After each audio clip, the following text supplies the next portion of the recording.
The first Eden. When we think about Eden, we think about the Bible discussion of the original home of mankind. And Eden was supposed to be the place where Adam and Eve lived. But where was the first in Eden? Some people believe that Eden may have been in East Africa. Other people believe that Eden was probably somewhere in the Middle East. In other words, as human beings, we speculate where Eden could have been because we want to know. But archaeologists, scientists, they have began in a sense to really try to tell us where the first anatomically modern human beings lived. Anatomically modern human beings would be human beings that look just like us today.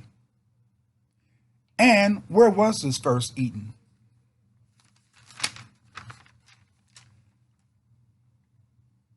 The first Eden, according to Vanessa Hayes of the Garwin Institute of Medical Research, reported that some of the oldest remains for anatomically modern humans came from southern Africa.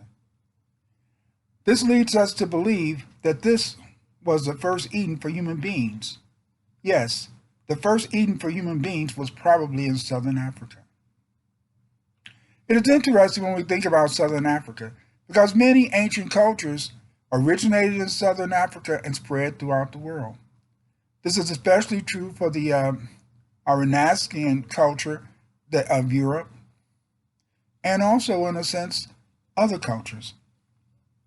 These researchers at the Garwin Institute have shown that anatomically modern humans, as represented by the Khoisan or Sand people of southern Africa, lived south of the Zambezi River 200,000 years ago.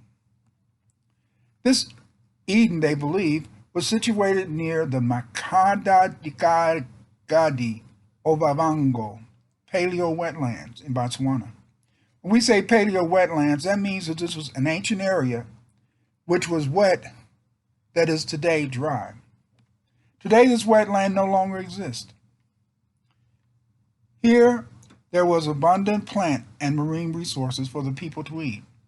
These early humans probably used boats to keep in communication.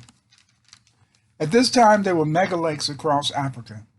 These megalakes reached from southern Africa almost up to North Africa, and many of them emptied into the Atlantic and Indian Ocean. These megalakes made it possible for the Khoisan to sail from southern Africa up to the Sahara, and from there to other parts of the world. Many people have began to assume that as early as 130,000 years ago, people began to leave Africa. Many of these people began to leave Africa by boat, and they ended up in Crete. Some other people ended up over in as far away as Brazil and California. Yes, these ancient human beings, these anatomically modern humans, had left Eden, and they made their way all the way into Europe and the Americas. The plant and marine resources made it possible for the anatomically modern humans in the first Eden to live in the homeland for thousands of years. The scientists who have examined the archaeological evidence maintain that this part of southern Africa was the homeland of the first anatomically modern humans. It was from here that regional climate changes encouraged anatomically modern humans to spread across the earth. Yes, the first Eden was in southern Africa. Yes, here was the first place anatomically modern men made their home.